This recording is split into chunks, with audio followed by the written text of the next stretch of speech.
началась с 2016 года. Если вы помните, вот у нас были такие браслетики, вот, которые, скажем, реализовывали волонтеры по всей республике. Называлась «Операции А», как и вот продолжение этого сегодняшний фестиваль.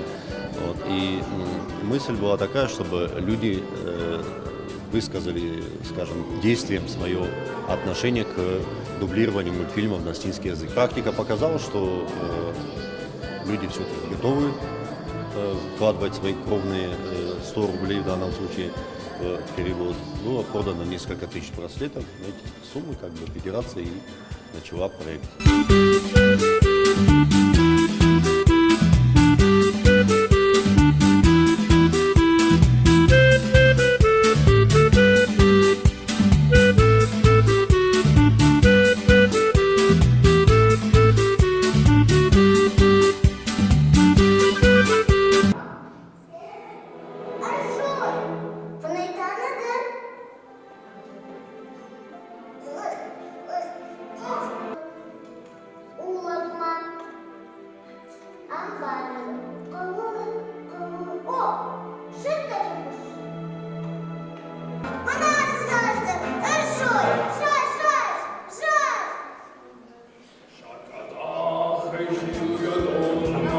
Моя мама выложила видео в Инстаграм, где я пою на русском языке песню Маши про варенье.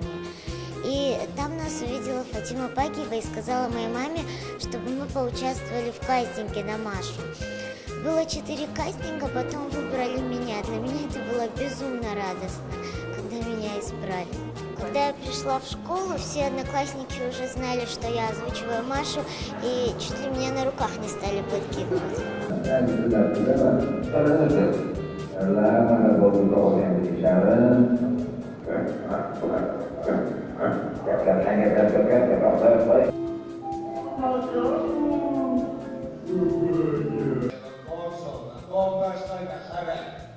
Это здорово, что мультфильмы на астинский перевели?